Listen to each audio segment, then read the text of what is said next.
In your science notebook today, in the table of contents, you're going to write Chemical and Physical Changes ExploreLab.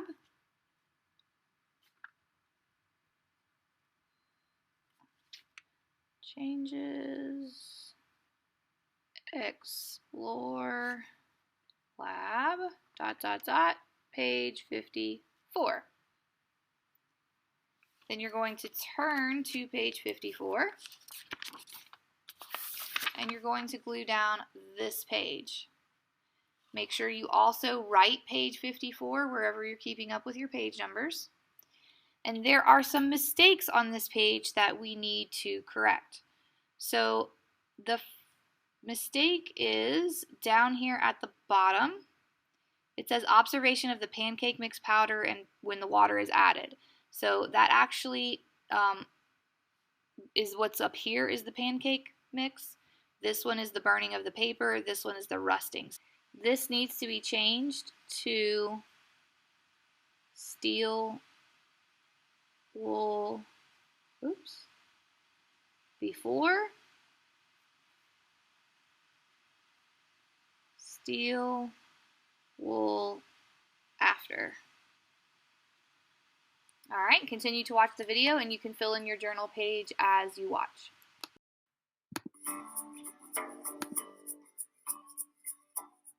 Fall is here. One of the signs is the abundant amount of yellow leaves on the ground.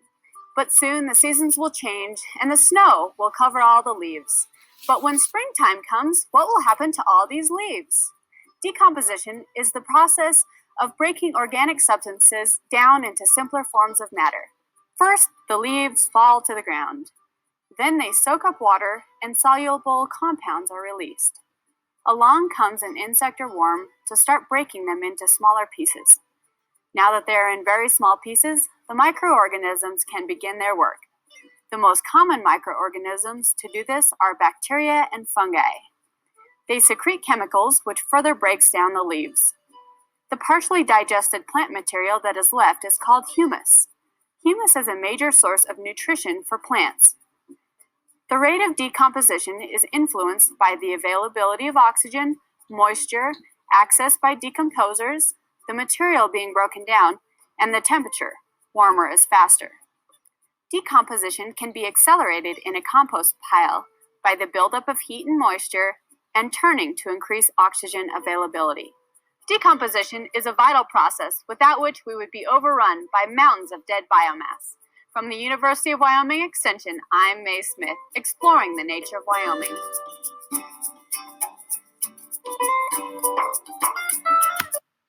So you need to make sure that you answer the first question under plant and animal decay.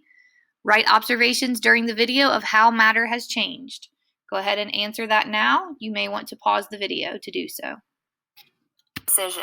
Now when you're ready to make pancakes, all you have to do is scoop out 1 cup of the flour, dump that into a little mixing bowl.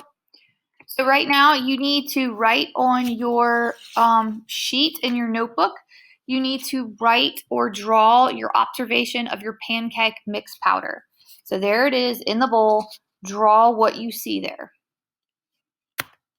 Add in 3/4 of a cup of water for every 1 cup of mix, and voila, pancakes are ready to cook. So now you need to do your observations of pancake mix when water is added.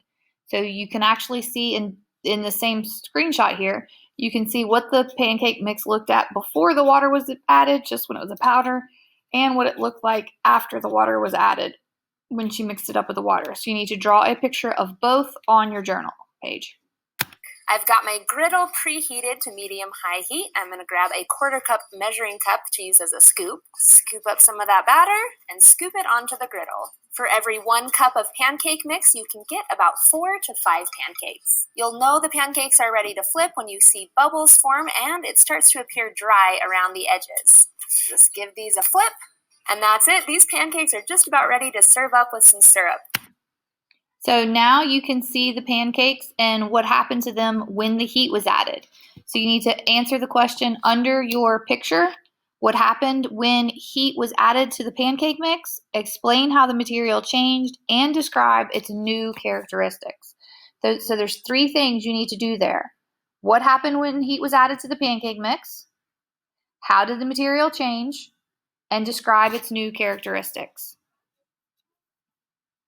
So I did burn a piece of paper in yesterday's video, but I'm going to burn a piece of paper again because we're looking at it for 2 different labs.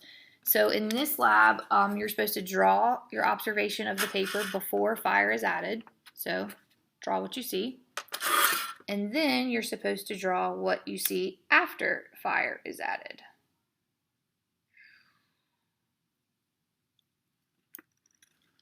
Not the during fire, but the after. Ha ha ha ha. Oh.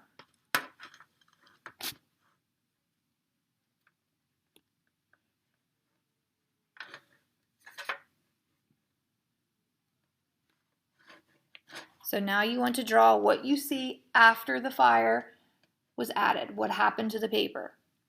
You also need to write a sentence, what happened as the paper burned, explain how the material changed, and describe its new characteristics on notebook page 54.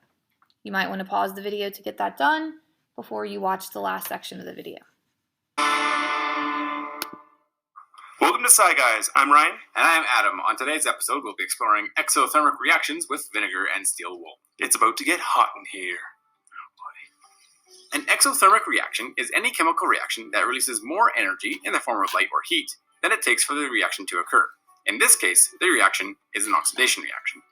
The equipment and ingredients you're going to need for this episode includes extra fine steel wool, white vinegar, saran wrap or paper, a thermometer, and a glass or beaker and a bowl. Although we're not dealing with anything hazardous in today's experiment, we do recommend that you wear an apron and lab coat, as well as gloves and goggles to protect from spills and splashes. Also, exothermic reactions can get a little warm. The first step in our experiment is to test the temperature of our steel wool before it goes in the vinegar. This will be our control. Take your steel wool and your thermometer and wrap the steel wool around the thermometer and place it in your glass. Leave it there until the temperature on the thermometer is stable. Once you have the temperature of your dry steel wool, take your vinegar and pour it into your bowl. Remove the steel wool from your glass and place it in the vinegar. Leave it there for a few minutes to soak. After your steel wool has been soaking for a few minutes, remove it from the vinegar and give it a squeeze. Then, taking your thermometer, wrap your steel wool around it and place them both together in your glass or beaker. Finally, take your saran wrap and cover them up. After about 10 minutes, the temperature of our steel wool leveled off at 28.9 degrees Celsius. When we compare the colors of the steel wool we used in our experiment versus one that was untreated, you can see that there's... So you need to write in your science notebook and make your observation what will the steel wool look like before it was added to the vinegar and what it looked like after it was added to the vinegar. Make sure you draw your observation and write sentences below to describe the change that you saw occur. Now, I am going to let this video play for a little bit longer so that you can understand the process of what happened and why the wool looks different. Steel wool used in our experiment turned a reddish-brown color. Let's look at this experiment a little closer. Steel wool is made of an iron alloy, which has a protective coating that prevents rusting. Vinegar is a dilute solution of acetic acid. When steel wool is placed into vinegar, the acid removes the protective coating from the steel, leaving the steel vulnerable to rusting. When the steel wool is removed from the vinegar and placed in an empty glass, it's exposed to oxygen in the air. The oxygen in the air attaches to the iron in the steel to create iron oxide or rust. Rusting is one type of oxidation reaction, which is when an atom loses electrons. In this case, the iron is oxidized when it loses electrons to the oxygen it's bonded with. As the steel wool rusts, it releases energy, classifying this reaction as an exothermic reaction. What this means is, as the iron and oxygen combine, they release more energy in the form of heat than it took for the reaction to occur in the first place. Along with rust being produced, there will also be some iron acetate created in this process. The rust will have a reddish-brown color, and the iron will continue to rust until the surface of the steel has been coated in rust, or until the oxygen in the glass has been used up. Well, that's it for exothermic reactions using steel wool and vinegar. I hope you enjoyed it. If you like this episode, consider supporting our... So your complete journal page or your complete science notebook page, page 54, should be completely filled in now. If you need to go back and watch the video again, you can.